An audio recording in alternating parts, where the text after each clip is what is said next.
Assalamu alaikum, dear students. Hope you are all fine.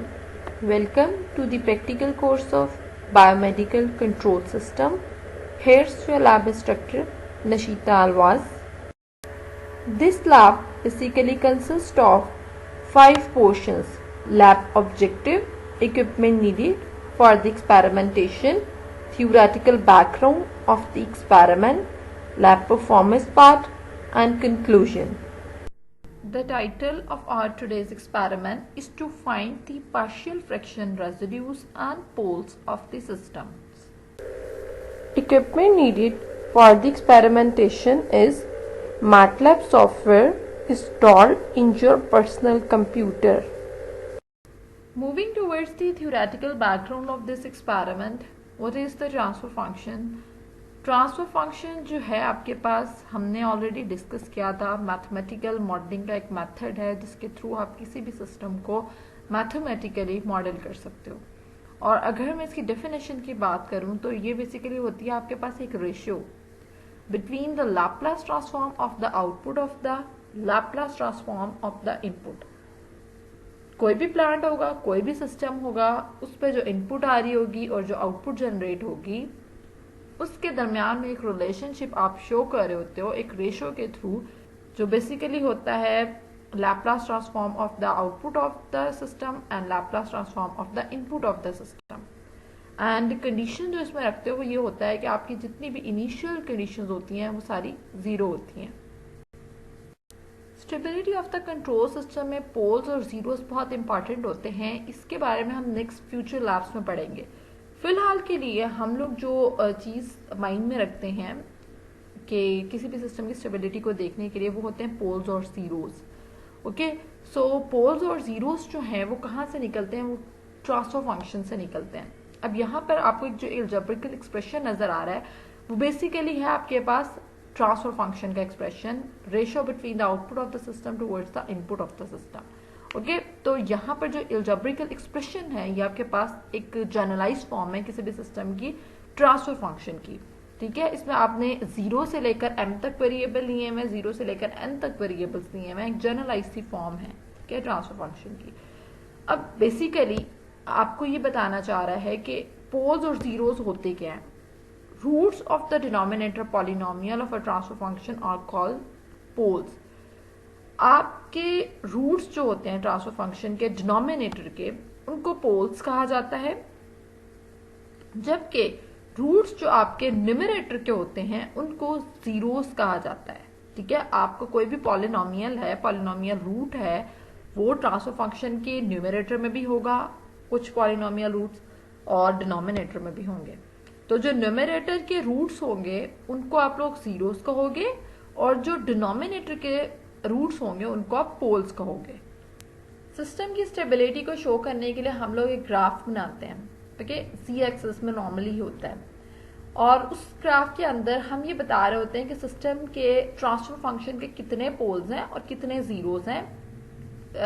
Pictures के through graph पर आपने show करना है कि ये पोल है, इस वैल्यू पे पोल आ रहा था, ये रूट निकल रहा था इस इक्वेशन से, और इस जगह पे 0 आ रहा था, ये रूट निकल रहा था इस इक्वेशन से।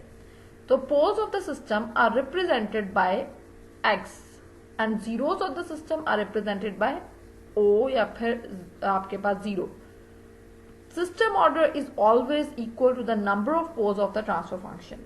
हमने ऑर्डर ऑफ द सिस्टम के बारे में पढ़ा था कि आपके ट्रांसफर फंक्शन की जो पावर होती है वो बेसिकली शो कर रही होती है, s की पावर जो होती है वो basically order of the system को बता रही होती है कि सिस्टम का ऑर्डर क्या है। तो सिस्टम का ऑर्डर हमेशा इक्वल होगा आपके पास नंबर ऑफ पोल्स के। अगर आपके पास नंबर ऑफ पोल्स 2 हैं तो सिस्टम का ऑर्डर भी 2 होगा।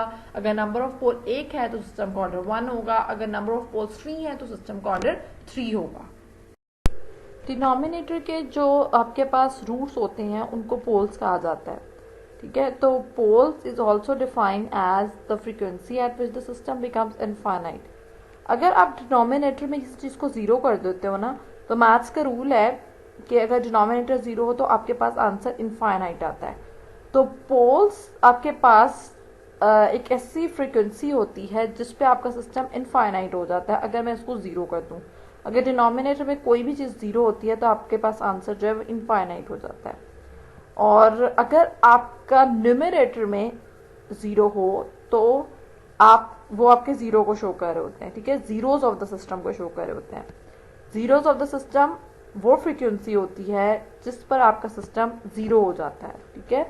Zero is the frequency at which system become zero, जिस पर सिस्टम आपका बन गया है ज़ीरो, वो होता है मतलब न्यूमरेटर में अगर मैं किसी चीज़ को ज़ीरो पुट करती हूँ तो मेरा आंसर जो है ओवरऑल ज़ीरो आता है। तो वो बेसिकली ज़ीरोज़ को रिप्रेजेंट कर रहे होते हैं। आज की हमारी जो लैब है वो बेसिकली है पार्शियल फ्रैक्शन एक्सपेंशन पर। तो हमारे पास जो ट्रांसफर फंक्शन गिवन है वो है C of S equals to S plus two divided by S and S plus 5। Okay, तो ये हमारे पास एक बेसिक सा ट्रांसफर फंक्शन है, इजीएस्ट सा ट्रांसफर फंक्शन है।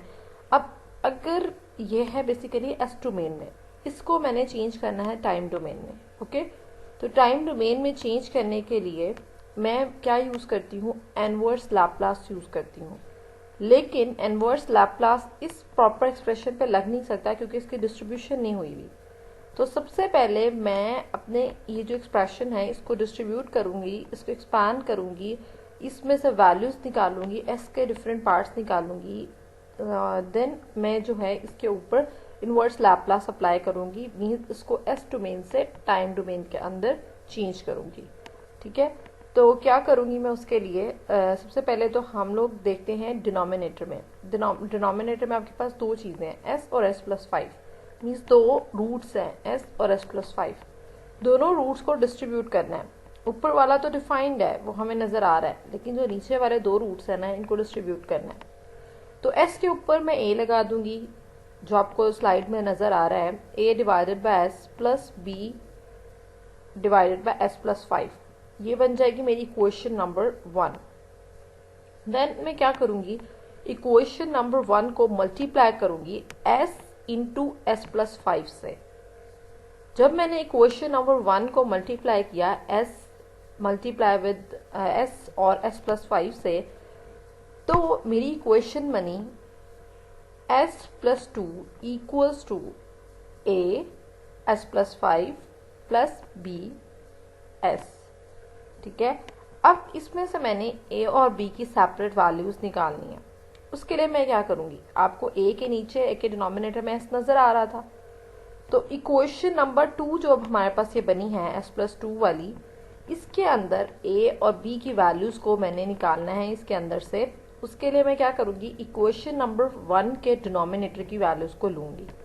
अब a के नीचे s है तो मैं क्या कहूंगी, पुट s इक्वल्स टू 0, ठीक है। a के नीचे s है तो मैं इक्वेशन नंबर 2 जो मेरी बनी है इसके अंदर पूरे के अंदर मैं पुट कर दूंगी s इक्वल्स टू 0। जब मैंने s इक्वल्स टू 0 पुट किया तो मेरी इक्वेशन बनेगी 0 plus 2 equals to a 0 plus 5 plus b 0। Then मेरी जो इक्वेशन बनेगी वो होगी 2 equals to 5a। So a की वैल्यू जो आपके पास निकलेगी वो होगी 2/5।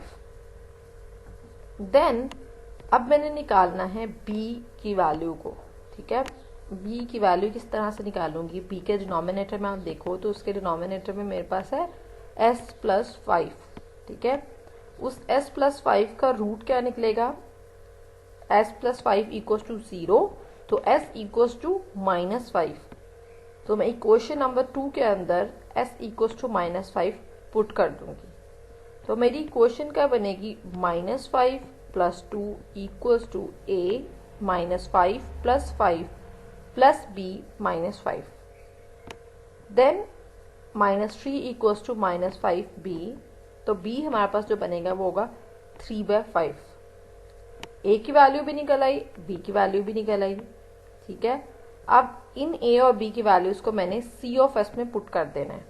जो मेरी क्वेश्चन नंबर 1 थी c ऑफ s थी, ठीक है। जनरल जो पहले हमारे पास c ऑफ s था जिसमें a और b को डिस्ट्रीब्यूट किया था, उसके अंदर मैंने इन a और b की वैल्यूज को पुट कर देना है।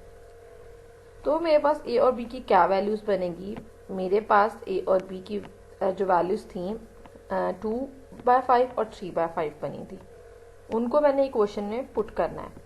अब ये जो ए और बी के वैल्यूज हैं इनको आप कहते हो रेजिड्यूज, ठीक है, एक्स्ट्रा पार्ट, ये एक एक्स्ट्रा पार्ट है, ना तो ये पोल है ना ही ये जीरो है, ठीक है, ये रेजिड्यू है, बचा हुआ पार्ट है, ठीक है। तो लेकिन ये पार्ट भी बहुत इंपॉर्टेंट है क्योंकि इस पार्ट से हम लोग जो है सिस्टम की स्टेबिलिटी को फाइंड आउट करते हैं, ठीक है, और बताते हैं कि हमारे सिस्टम में फोर्स रिस्पॉन्स कब आ रहा है, हमारे सिस्टम में नेचुरल रिस्पॉन्स कब आ रहा है।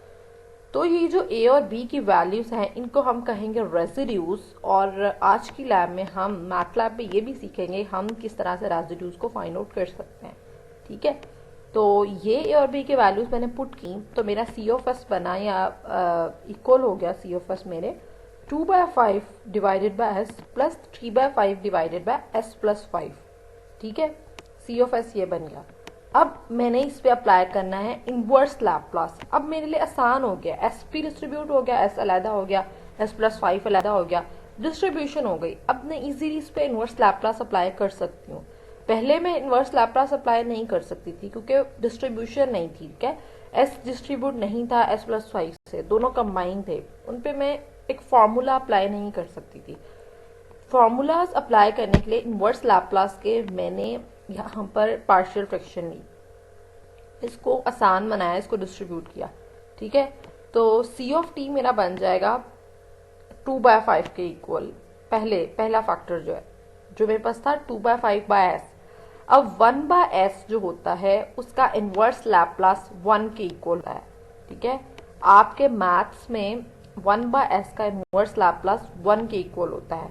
तो जब मैंने सी ऑफ एस का इनवर्स लैप्लास दिया सी ऑफ टी इक्वल्स टू 2/5 आ गया क्योंकि 1/s को मैंने 1 के इक्वल कंसीडर कर लिया।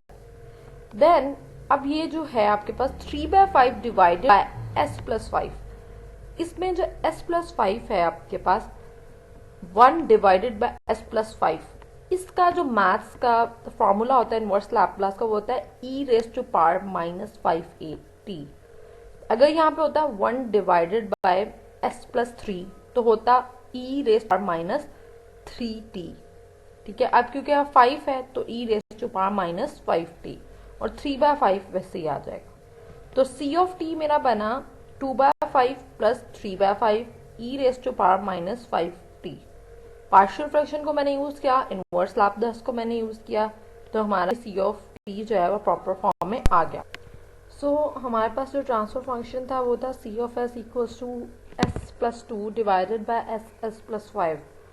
हमने देखा था कि जो न्यूमरेटर होता है वो बेसिकली जीरोस के लिए होता है, न्यूमरेटर के जो रूट्स होते हैं वो जीरोस के लिए होते हैं, और जो डिनोमिनेटर के रूट्स होते हैं वो पोल्स के लिए होते हैं। पोल्स को रिप्रेजेंट करने के लिए और जीरोस को रिप्रेजेंट करने के लिए यहाँ पे मैंने एक एस प्लेन बनाया है, और हमने पढ़ा है कि हम जीरोस को रिप्रेजेंट कर सकते हैं सर्कल से, पोल्स को रिप्रेजेंट कर सकते हैं क्रॉस से।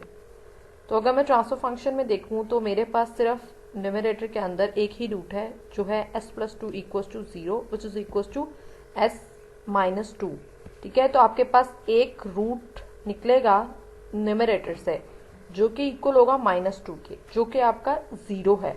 तो -2 को आप देख सकते हैं ग्राफ के अंदर मैंने सर्कल से शो कर दिया है, ये मेरा 0 है, s इक्वल्स टू -2 ये आपका 0 है। देन आप लोग शो करेंगे पोल्स को। अब डिनोमिनेटर में क्या है s और s plus 5, s equals to 0 एक रूट निकल आया, दूसरा रूट मेरा क्या है s plus 5 which is equals to s minus 5, ठीक है, s इक्वल्स टू -5 के। मीन्स मेरे दो रूट्स डिनोमिनेटर से निकले 0 और -5। अब ये जो दो रूट्स निकले हैं डिनोमिनेटर से ये शो करे हैं किसको, पोल्स को। तो एक 0 पोल है मेरा और दूसरा -5 पोल है मेरा। तो 0 और -5 को मैंने एस प्लेन में शो कर दिया है। आप देख सकते हैं 0 पे भी एक क्रॉस लगा हुआ है और -5 पे भी एक क्रॉस लगा हुआ है जो बेसिकली दो पोल्स को मेरे शो कर रहा है। और अगर मैं देखूं कि इसमें रेसिड्यूज क्या थे, वो हमने सी ऑफ टी जब निकाला था तो 2/5 और 3/5 जो थे ये बेसिकली थे तो आपके पास आपके 0, क्योंकि ये न्यूमरेटर में थे, पर 0 की जब फर्दर डिस्ट्रीब्यूशन करते हैं फॉर पार्शियल फ्रैक्शन एक्सपेंशन तो वो दो पार्ट्स निकलते हैं, एक्स्ट्रा पार्ट्स, जिनको आप रेसिड्यूज कहते हैं। तो 2/5 और 3/5 जो आपके रेसिड्यूज हैं लेकिन अगर हम इनको कंबाइन करते हैं एस डोमेन में तो ये आपके जीरोस हैं। देन आपकी जो नीचे इक्वेशन आएगी सी ऑफ टी की, बेसिकली जो इक्वेशन है उसके दो पार्ट्स हैं। हमने लास्ट लैब में नेचुरल रिस्पॉन्स और फोर्स रिस्पॉन्स के बारे में पढ़ा था कि आपका जो ट्रांसफर फंक्शन होता है उसके पास इंफॉर्मेशन होती है कि कितने टाइम में कितनी वैल्यू का नेचुरल रिस्पॉन्स आएगा और कितनी वैल्यू का आपके पास फोर्स रिस्पॉन्स आएगा। नेचुरल रिस्पॉन्स वो होता था जब सिस्टम आपका ट्राई कर रहा होता था एक्चुअल आउटपुट लेने की, ठीक है, जब वो ट्राई कर रहा होता था एक्चुअल आउटपुट लेने की जिसमें फ्लक्चुएशंस आ रही होती थी, उसको कहते थे हम नेचुरल रिस्पॉन्स। लेकिन जैसे ही सिस्टम को एक्चुअल रिस्पॉन्स अचीव हो जाता था तो उसको कहते थे फोर्स रिस्पॉन्स। अब इस स्लाइड के अंदर सी ऑफ टी में जो पहले 2/5 फैक्टर है वो है फोर्स रिस्पॉन्स का। जब आपको एक्चुअल आउटपुट अचीव हो गई है, एक्चुअल आउटपुट आपको मिल रही है, तो उसको आप कहेंगे फोर्स रिस्पॉन्स। लेकिन ये जो एक्सपोनेंशियल वाला फैक्टर है ना, इसको आप कहेंगे नेचुरल रिस्पॉन्स। एक्सपोनेंशियल आपको पता है नेगेटिव एक्सपोनेंशियल है तो कांस्टेंट वैल्यू नहीं है। जब आपके पास कांस्टेंट वैल्यू नहीं होती, एक्सपोनेंशियल फॉर्म में होता है, इंक्रीजिंग डिक्रीजिंग फैक्टर्स इंक्लूड हो रहे होते हैं, तो उसको कहते हैं हम ट्रांजिएंट या फिर नेचुरल रिस्पॉन्स। तो जो कांस्टेंट टर्म है 2/5 की वो आपका फोर्स रिस्पॉन्स है, और जो एक्सपोनेंशियल टर्म है जिसमें आपका सिस्टम इंक्रीज हो या फिर डिक्रीज हो रहा है तो उसको आप कहेंगे natural response. Residue command in MATLAB. MATLAB को यूज करते हुए अगर हमने रेजिड्यूज और पोल्स और direct term of a partial fraction expansion find out करनी है तो उसके लिए रेजिड्यू की कमांड होती है। आपने अभी एक एग्जांपल की है बाय हैंड कैलकुलेशन जो हमने बेसिकली की थी, और वो बहुत ज़्यादा कम्प्लेक्स हो जाता है। अगर मेरा ट्रांसफर फंक्शन कम्प्लेक्स होता जाएगा तो बाय हैंड कैलकुलेशंस भी बहुत डिफिकल्ट होंगी। तो उस चीज़ से बचने के लिए अगर हम सिंपली मैटलैब के अंदर एक ट्रांसफर फंक्शन दें, सबसे पहले तो न्यूमरेटर डिनोमिनेटर डिफाइन करें और उसके बाद हम जस्ट रेजिड्यू की कमांड यूज़ करें, तो हम किसी भी ट्रांसफर फंक्शन के पोल्स, रेजिड्यूज और डायरेक्ट टर्म जो है वो फाइंड आउट कर सकते हैं। क्या हम लिखेंगे, स्क्वायर ब्रैकेट में लिखेंगे R P K equals to residue B comma A. B क्या है, numerator of the transfer function, A क्या है, denominator of the transfer function. Residue command है जिसने पोल्स और जीरोस और डायरेक्ट टर्म को फाइंड आउट करना है। आर क्या है आपके पास, रेजिड्यू मीन्स बचा हुआ जो पार्ट मेरे पास होता है पार्शियल फ्रैक्शन एक्सपेंशन करते हुए। पी क्या है, पोल्स। के क्या है, पार्शियल फ्रैक्शन एक्सपेंशन के अंदर अगर आपके पास कोई डायरेक्ट कांस्टेंट टर्म आ रही होती है 2 पॉलिनोमियल्स की, वो है। तो हमने आज की लैब में रेजिड्यूज और पोल्स फाइंड आउट करने हैं किसी भी पार्शियल फ्रैक्शन एक्सपेंशन के या किसी भी ट्रांसफर फंक्शन के। तो वो हम सिंपली जस्ट रेजिड्यू की कमांड लिखते हुए मैटलैब में फाइंड आउट कर सकते हैं। ये आप लोगों की आज की लैब परफॉर्मेंस के स्क्रीनशॉट्स हैं। Finally, the conclusion. In this lab, we have learned about the partial fraction residues and poles of the system on MATLAB software.